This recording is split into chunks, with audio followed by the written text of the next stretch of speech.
મારા વાલા ભાઈઓ અને બહેનો,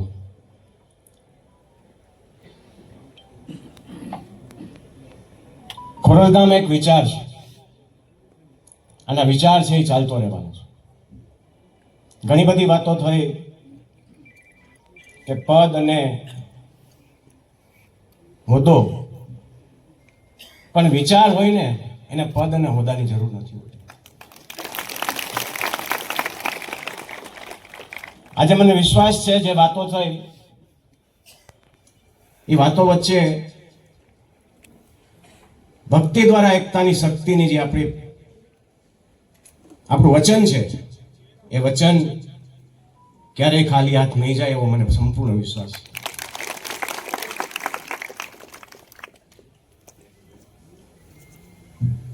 આમ તો બધા બોલી લે એટલે અમારે બોલવાનું કઈ રહે નહીં, બધું બોલ નહીં બોલે.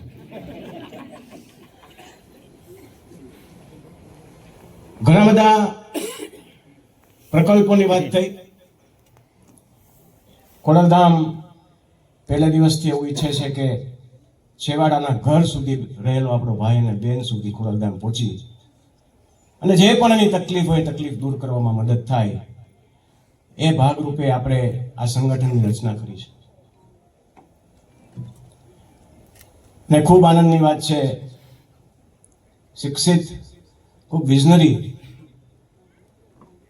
મને જેટલો મોકો મળ્યો છે 1 વર્ષ કામ કરવાનો અનારબેન સાથે, જે સિસ્ટમથી આગળ વધી રહ્યા છે સંગઠન માટે, તેને આજે સંગઠન અધ્યક્ષ તરીકે જાહેર કરવામાં આવ્યા એનો મને ખૂબ આનંદ છે. ફરીથી આપની વચ્ચે એટલે મૂકું છું, હમણાં પ્રેસમાં ચાલી રહ્યું છે નરેશભાઈએ અનારબેનને અધ્યક્ષ બનાવ્યા સંગઠનના. મને રહેવા દેજો, પણ આ એક કાર્ય ખૂબ અઘરું છે ભાઈ. પ્રવાસ છે ને ખૂબ અઘરો છે. આજકાલના રોડ રસ્તા, આજકાલનો ટ્રાફિક. 2010માં અમે વિરજીભાઈ રાજકોટથી ખોડલધામ 40 મિનિટમાં આવતા, 35 મિનિટમાં આવતા. ટોલ નાકે એક ગાડી ન હોય, સીધા સીધા નીકળી જતા. આજે ટોલ નાકાથી અહીંયા પહોંચવામાં અત્યારે તો રોડ બને છે 2.5, 3, 3.5 કલાક, પણ એમનેમ પણ રોડ નહોતો બનતો ત્યારે 2 કલાક ઓછામાં ઓછી અમને અહીંયા આવતા થાય છે. અત્યારનો પ્રવાસ ખૂબ કઠણ છે અને એ પ્રવાસ અને એ વ્યવસ્થા, એ માળખું, અત્યારની બધી પ્રભુએ જે આપેલી આપણને અત્યારે વેધર છે જુદી જુદી પ્રકારની, કમોસમી વરસાદ, ક્યારે ઠંડી પડે ક્યારે ગરમી પડે આપણને કંઈ ખબર ન હોય, એમાં પ્રવાસ કરવો ખૂબ મુશ્કેલ છે. અહીં ઘણા બધા મિત્રો બેઠા છે જે ખૂબ મોટા કામ વર્ષોથી આ કરી રહ્યા છે અને ખબર છે કે 10 વર્ષ પહેલા એરપોર્ટમાં જવું એટલે બહુ ઇઝી હતું. તમે જાઓ એટલે સિક્યુરિટીમાં 10 મિનિટમાં અંદર વ્યા જાઓ. અત્યારે સિક્યુરિટી ક્રોસ કરતા કરતા 1.5 કલાક થાય. આ પરિસ્થિતિમાં પ્રવાસ કરવો ખૂબ અઘરો છે અને ત્યારે આ આખી ટીમ, અનારબેન, જેનીબેન, અમારા વડીલ જસુમતીબેન, સાથે સાથે ગોપાલભાઈ, મયુરભાઈ, મનોજ અને હસુભાઈ, તમને જેટલા અભિનંદન આપવું એટલા ઓછા છે, કારણ કે આ પ્રવાસ કરીને આપણે ખૂબ મોટું કાર્ય કર્યું.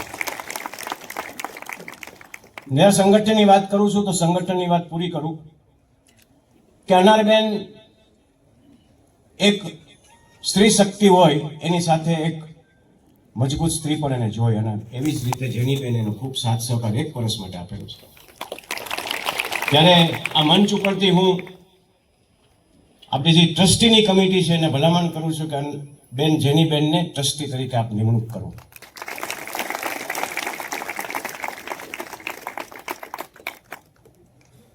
રહી વાત ખોડલધામ પરિસરની, અનેક દાખલાઓ, અનેક એવા વિચારો અહીંયા મૂકવામાં આવે છે. ખાલી લેવા પટેલ નહીં પણ અનેક સમાજના લોકો આવીને સીધા દંડવત પ્રણામ મને કરવા આવે છે કે ભાઈ આવું પરિસર નથી જોયું, આ ચોખ્ખાઈ નથી જોઈ, આ વ્યવસ્થા નથી જોઈ. એના બધા કારણ તમે બધા બેઠા છો. આ એક હાથે કશું થતું નથી, એક હાથે કશું થતું નથી. અને ત્યારે આ સંગઠન જાળવવું, આ સંગઠિત રહેવું અને માની ભક્તિથી શક્તિનું પ્રદર્શન કરવું એ આપણે બધાની જવાબદારી છે અને ખાસ કરીને યુવાનોની જવાબદારી છે. આજે અમે છે કાલ નથી. મેં એવું ક્યારેય કીધું નથી કે મારો શિવરાજ બીજો પ્રમુખ બનશે, એવું ક્યારેય નથી કીધું. જવાબદારી તમારા માથા ઉપર જ આવવાની છે, યુવાનોને ઉપર જ આવવાની છે. ત્યારે યુવાનો સંગઠન માટે આગળ આવે અને લેવા પટેલ સમાજને એક એવા તાંતડે બાંધે કે કોઈ પણ હોય, સરકાર હોય કે કોઈ પણ વસ્તુ હોય, તમારી સામે આંગળી ન ચીંધી શકે. ઘણા બધા પ્રકલ્પોની વાત હમણાં કાવાણી સાહેબે કરી.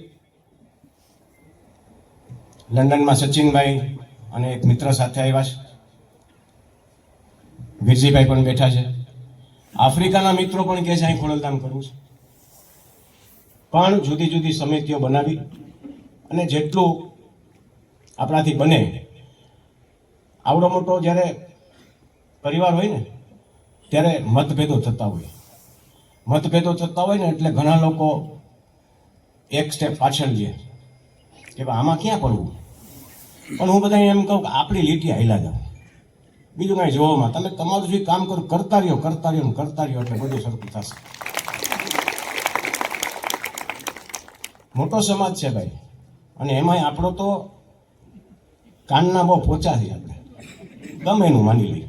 હું વાત કરો નરેશભાઈ એવું કર્યું લે ન કરાય હોય ને, પણ હકીકતમાં તો ઉતરો. મારે આવું ખૂબ બને સરકારમાં ભાઈ, સરકારના કામ ભમભમણી નરેશભાઈને ખૂબ કરે લોકો. નરેશભાઈ આવું કર્યું હતું એમ કે એમ એટલે ક્યાંકથી મારી પાસે આવે. પણ હું એમ કહું છું, ભોળો ને ભોળો સમાજ, ભોળા તો છે જ આપણે, 125 કરોડની આસપાસ છે ગુજરાતમાં, એટલે ભોળો જ કહેવાય. અને ભોળો એટલો પણ હવે ભોળ પણ નથી રાખવાનું. હવે ભોળ પણ માંથી બહાર નીકળો, કારણ કે લેવા પટેલ સમાજ પાસે અત્યારે શું નથી. હું ઘણી વાર વાત કરતો કે ભાઈ આપણે વાળ કાપવાનું ચાલુ કરી દીધું. બ્યુટી પાર્લર તો બેનોમાં કહેવાય, પણ ઓલા સલૂન પણ ચાલુ થયા છે આપણે. હવે તમે વિચાર કરો, આજે કોઈ પણનો બિઝનેસ હોય, એનો પરંપરાગત રીતે એનો બિઝનેસ ચાલતો, એમાં તમે પડો તો શું થાય? આપણામાં કોક પડે તો આપણે શું કરીએ? એટલે આપણી એક તાકાત છે ને, આ તાકાત છે ને એ તમારી નિયમિતતાની છે. આપણે નિયમિત લોકો છીએ. કદાચ આમાં 7-8 જણાનું ઓળખું છું, 9, 10, 11 વાગે ઉઠે છે. એ સ્ટેજ ઉપર આવ્યા તો હું બોલ્યો હતો ભાઈ વહેલા ઉઠી ગયા, એ સમજી ગયા જેટલા છે એટલા. પણ નિયમિત લોકો છે આપણે, સંયમ રાખનારા લોકો છે, સાદગીમાં માનવાના લોકો છે, અને બીજાને કામમાં આવનારા લોકો છે. આ સમાજને કોઈ દી કાંઈ ઘટે નહીં. જ્યારે આટલું તમારામાં હોય ને ત્યારે આપણને કંઈ ઘટે જ નહીં. અને મોટા ભાઈ સમાન દીર્ઘદ્રષ્ટા હોય તો જ આટલું મોટું ખોડલધામ ટ્રસ્ટ બની શકે એવા ભાઈ નરેશભાઈ, માનનીય ટ્રસ્ટીશ્રીઓ, એ ટ્રસ્ટીશ્રીઓ કે જેનું પરસેવો ભાઈ સાથે અહીંયા લાગેલો છે, બધા વડીલો, નવનિયુક્ત જિલ્લા કન્વીનરો, તાલુકા કન્વીનરો, બહેનો, ભાઈઓ અને કાર્યકર્તાઓ. ભાઈને બધા વચ્ચે એક પ્રોમિસ કરીશ કે આટલી મોટી એક જવાબદારી મને આપી છે અને જે વિશ્વાસ એમણે મારામાં મૂક્યો છે એ વિશ્વાસને હું ડગવા નહીં દઉં. અને મને એનું પૂરું ભાન છે કે આ નાનું પદ નથી. આ પદ માટે ઘણી મહેનતની જરૂર છે, કારણ કે એમણે જે પાયા રોપ્યા છે, જે પાયા ઉપર આ ઇમારત બની છે, એ પાયાની એક ઈંટ બનવાનો મોકો મળ્યો. એના માટે ભાઈ આપનો આભાર માનું છું. સંગઠન કેમ ભાઈએ તો ઊભું કર્યું અને કેટલા બધા વર્ષો પછી આપણે આટલો સરસ એક કાર્યક્રમ કરી શક્યા. અમે છેલ્લા 8 મહિનાથી અમારી ટીમ, એવું કહીએ તો સંગઠનની અમારી ટીમ, એમાં જેનીબેન ઠુમર, ગોપાળભાઈ રૂપાપરા, હસમુખભાઈ લુણાગરિયા, મનોજભાઈ સાકરિયા, જસુબેન કોરાટ, અમે આ બધા 6 થી 8 મહિના બધા મોટા ભાગે બધા જિલ્લાઓમાં મળવાનો પ્રયત્ન કર્યો. આપણા જૂના કાર્યકર્તાઓ, એવા કાર્યકર્તાઓ જેની પાસે હોદ્દો નથી, ઘણા બધાને મળ્યા અને એમની લાગણીઓ સમજવાની કોશિશ કરી. અને એ જ્યારે લાગણીઓ અમારા સુધી આવી ત્યારે અમને એમ લાગ્યું કે ક્યાંક કઈ વસ્તુથી એકબીજાને કનેક્ટ આપણે કરી શકીએ. અને એટલા માટે જવાબદારી ભાઈએ બી કીધું, આગળ પણ બધાએ કીધું કે જવાબદારીઓ બદલાતી રહેશે.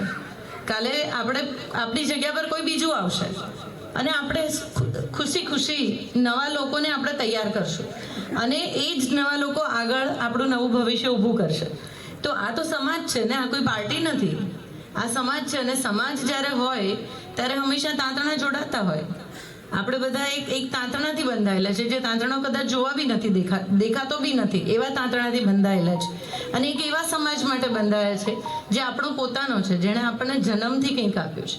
લિનિયેજ આપણા બાપ દાદાઓથી લઈ અને અત્યાર સુધી હું કદાચ સામે ઊભી છું, પણ મારા કેટલા બધા બાપ દાદાઓ અને કેટલા બધા જન્મો પછી કદાચ મને આ સમાજે કંઈક આપ્યું છે. અને એ સમાજ આપણને બોલ્યા ચાલ્યા વગર રોજ જ આપે છે. એ સમાજ માટે આપણને આજે આ હોદ્દો મળ્યો છે અને એમાં આપવાનું જ છે, એમાં કશું લેવાનું નથી. આજે આપણને એમ લાગે કે હું પ્રમુખ છું ને કન્વીનર છું ને પછી હું સહકન્વીનર છું, એ આપવા માટે જ છે, લેવા માટે નથી. એ હોદ્દો કદાચ આપણે કોઈનો દુરુપયોગ, એ હોદ્દાનો દુરુપયોગ કરીને આપણે કરી કાઢ્યું હોય કોઈ વાર સમજ વગર બી અને સમજ સાથે પણ હવે પછી આપણે આ હોદ્દો, જ્યાં આપણને જે હોદ્દો આપણને મળ્યો છે એ હોદ્દાને આપણે એની રૂએ, એને જે શોભા દે, એનો જે પ્રોટોકોલ હોય, એના જે નિયમો હોય, એ નિયમો પ્રમાણે આપણે હોદ્દાને નિભાવીશું અને તો જ આ સમાજને આપણે કંઈક પાછું આપી શકીશું. એટલે સંગઠન છે ને એક વિચાર છે.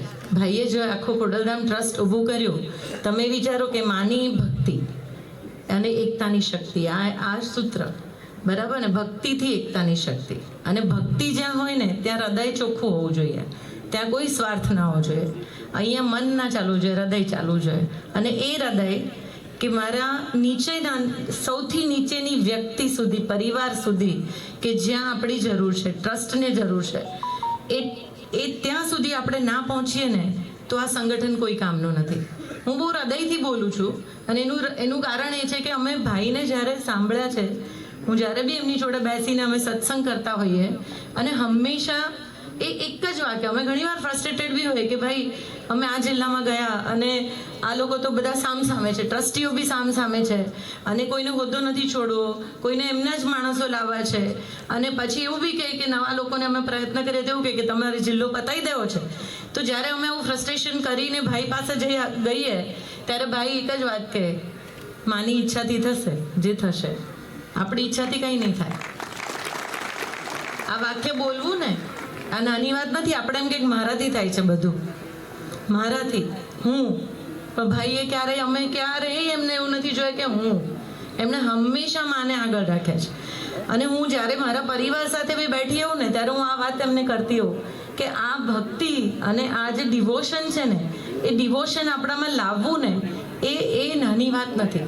અને આપણે એ વ્યક્તિને પણ જોઈને ચાલવાનું છે કે જે વ્યક્તિએ આ ટ્રસ્ટ ઊભું કર્યું છે અને એમની સાથે જેણે ખભે ખભો મિલાઈને ઊભું કર્યું છે એને બી ના ભૂલાય. કારણ કે આપણને નથી ખબર કે એમની આ હિસ્ટ્રીમાં આટલા વર્ષ પછી કદાચ આ હોદ્દો અમને મળ્યો, આ હિસ્ટ્રીમાં કોણે અને કેટલા લોકોએ ક્યાં ટેકો આપ્યો છે ભાઈને, એ ટેકા માટે બી આપણા દરેકની અંદર એક ગ્રેટિટ્યૂડ બી હોવું જોઈએ. એટલે આપણને ઘણીવાર આ ફ્રસ્ટ્રેશન હોય છે, નાની વ્યક્તિઓને હું મળતી હોઉં ત્યારે ફ્રસ્ટ્રેશન હોય, પણ આપણે ભૂલી અને ફક્ત ને ફક્ત સમાજ માટે એક થઈએ અને સંગઠિત થઈશું ને તો જ ઇતિહાસ રચાશે. કે દરેક આપણે એક દેડકાને ભેગા કરી શકાય પણ પટેલોને ભેગા ના કરી શકાય, એ ભાઈ બોલતા. અને પણ અમે એમને કીધું કે ભાઈ તમે કરી બતાવ્યું, કારણ કે બધા સાથે છીએ. અને આજે આટલા બધા આપણા કાર્યકર્તાઓ આખા ગુજરાતમાંથી બધા સાથે આવે છે, એ જ દેખાડે છે કે આપણા ત્યાં કેટલું બધું કામ નીચેના ગામ સુધી થયું છે અને હજી પણ કામ ઘણું બાકી છે. એટલે એક વસ્તુ હું કહીશ કે મતભેદ હોઈ શકે, મનભેદ ના હોય. મતભેદ અલાઉડ, ઝઘડો અલાઉડ, બધું અલાઉડ, પણ એક સાથે બેસી અને એને ઉકેલીએ ને એ મનભેદ ના હોવો જોઈએ. અને આપણે તત્વને પકડીએ. આપણું તત્વ શું છે? ભક્તિ. અને એ ભક્તિને પકડીશું ને તો સંગઠન આરામથી બનશે. તો તત્વ જે આપણું છે ને એ છે ભક્તિ. અને શબ્દ નહીં, કાર્ય. અમે જ્યાં સુધી તમારા સુધી નહીં પહોંચીએ ત્યાં સુધી તમને એમ લાગશે કે બેન બી બોલે છે, પણ નીચે સુધી અમારી તાલુકા સુધી અમારી સંગઠન ટીમ એટલી મજબૂત છે કે બધા રેડી છે કે આપણે તાલુકા ગામ સુધી પહોંચશું જો આપણને વ્યવસ્થિત રીતે આપણે એક સિસ્ટમ ઊભી કરીશું તો શબ્દ નહીં, આપણે કાર્યથી વ્યક્ત કરીએ. અને વ્યક્તિ નહીં, સમાજ. હું નહીં, સમાજ મોટો છે, આપણે નહીં. કારણ કે આપણે મોટા ક્યારે થઈશું જ્યારે આપણો સમાજ મોટો થશે. આપણી ઓળખ શેનાથી છે? આપણી જોડે જિલ્લા કન્વીનર આવ્યું કે આપણે અધ્યક્ષ બન્યા કે આપણે ટ્રસ્ટી બન્યા, આગળ શું લખાયું? ખોડલધામ. તો આપણા માટે ખોડલધામ જ મહત્વનું છે. એટલે એ વસ્તુ પકડીને રાખીએ કે આપણી ઓળખાણથી સંસ્થા નથી ઓળખાતી, સંસ્થાની ઓળખાણથી આપણે ઓળખીએ છીએ. અને છેલ્લે એક વાત એ કરીશ, એક સ્ટોરી મને કહેવી છે, કારણ કે આ સ્ટોરી મને મારી મમ્મીએ કીધેલી એ જ્યારે એજ્યુકેશન મિનિસ્ટર હતા ત્યારે. તો એમણે કીધું કે હું એકવાર એક મ્યુનિસિપલ સ્કૂલમાં ગયા અને રેન્ડમ વિઝિટ હતી, કારણ કે મ્યુનિસિપલ સ્કૂલની ઠેકાણું ના હોય તો એમને એમ થયું કે ભાઈ ચાલો આજે મ્યુનિસિપલ સ્કૂલમાં રેડ પાડીએ. અને એ ત્યાં ગયા અને મ્યુનિસિપલ સ્કૂલમાં જ્યારે ગયા તો રિસેસ હતી અને બધા નાના નાના બચ્ચાઓ રમતા હતા. તો એ બધા ક્લાસરૂમમાં ફરીને જોયું કે ભાઈ કયા ક્લાસરૂમની સ્થિતિ શું છે. તો એક ક્લાસરૂમમાં બહુ બધા બાળકો બેઠા હતા અને જે બધા બાળકો બેઠા હતા એમાંથી એક દીકરો સામે બેઠો હતો અને બાકીના બધા બચ્ચાઓ બેસીને લખતા હતા. એટલે મમ્મીએ એમને પૂછ્યું કે બધા અહીંયા શું કરો છો? તમારે તો રિસેસ છે, તો રિસેસમાં તમે બધા જાઓ. તો બધાને વતી એક દીકરાએ જવાબ આપ્યો કે અમે બધાએ લેસન નહોતું કર્યું ને, હોમવર્ક નહોતું કર્યું ને, એટલે અમને રિસેસમાં પતાવવાનું કીધું છે, એટલે અમે રિસેસમાં પતાવીએ છીએ. તો મમ્મીએ એ દીકરો એટલો સ્માર્ટ હતો, એને પૂછ્યું કે તું તો એવું લાગતું નથી કે તે લેસન ના કર્યું હોય, તો કે તું કેમ નથી કરીને લઈ આવે? તું આટલું સરસ બોલે છે, તું હોશિયાર છું. તો કે મેં તો કરીને આવ્યો છું લેસન, આ બધાએ નથી કર્યું, તો તું કેમ બેઠો છું? તો એણે કીધું કે હું મોનિટર છું, હું ક્લાસનો મોનિટર છું. એ એટલી સરસ એમણે ઘરે આવીને વાત કરી કે આજે એક નાનું બાળક અમને શીખવી ગયું કે લીડર કોને કહેવાય. લીડર એને કહેવાય કે જે છેકથી છેક પ્રશ્નનો ઉકેલ કરે, છેકથી છેક વાતને પકડી રાખે, એને મોનિટર કહેવાય. આપણે બધા મોનિટર બન્યા છીએ અને આપણે કેવા મોનિટર બનશું એ આપણે નક્કી કરવાનું છે, હે ને? અને હું છેલ્લે એટલું કહીશ કે આપણે ભક્તિ છે ને પેલી ખિસકોલી જેટલી. રામ ભગવાન હે ને માતા સીતાને માટે જ્યારે રામ સેતુ બાંધતા હતા ત્યારે એક નાનકડી ખિસકોલી, વાંદરા તો મોટા મોટા પથ્થર મૂકતા હતા હે ને, તો એક ખિસકોલી આમ આળોટે પાણીમાં, પહેલાં ભીની થાય, પછી આળોટે, પછી પાછી પાણીમાં જાય અને પાછી એની ઉપર જે રેતી હોય અંદર નાખે. તો વાંદરા એને હસતા. વાંદરા કે તું શું કરી લેવાની છું, તારાથી શું બ્રિજ બનવાનો છે? તો એણે કીધું કે તમે મોટા નાખો, મારી તો રામ ભગવાનની ભક્તિ છે કે એ ભક્તિથી હું મારા શરીર પર આટલી નાની પણ રેતી ને રજ આવે છે ને, એ રજ હું અંદર મૂકું છું. મને એવું લાગે કે મેં રામ સેતુને ટેકો આપ્યો છે. તો આપણે એટલું તો કરી શકીએ કે ભાઈને ટેકો આપીએ, ટીકા નહીં, ટીકા લાઉડ નહીં. અને એ ટેકો ભાઈ અમે બધા તમારી સાથે છે અને આપણે ખૂબ આગળ વધીએ, નાનામાં નાના આપણા પરિવાર જોડે, જ્યાં વિધવા બહેનો બેઠી છે, જ્યાં તકતા બહેનો બેઠી છે, જે યુવાનોને દિશાની જરૂર છે અને જ્યાં આપણા બુઝુર્ગો છે, આપણા એટલા બધા વૃદ્ધાશ્રમો ઊભા થઈ ગયા છે. આપણા સમાજના બુઝુર્ગો તો એટલે જ તે વૃદ્ધાશ્રમમાં ના હોવા જોઈએ. એવા બધા સારા કામો કરવા માટે આપણે ભેગા થયા છીએ અને આપણે સાથે મળીને કરીશું. આજે મને અને અમારી ટીમને જે મોકો મળ્યો છે, ભાઈ વતી, ટ્રસ્ટ વતી ભાઈ, હું આપનો ખૂબ ખૂબ આભાર માનું.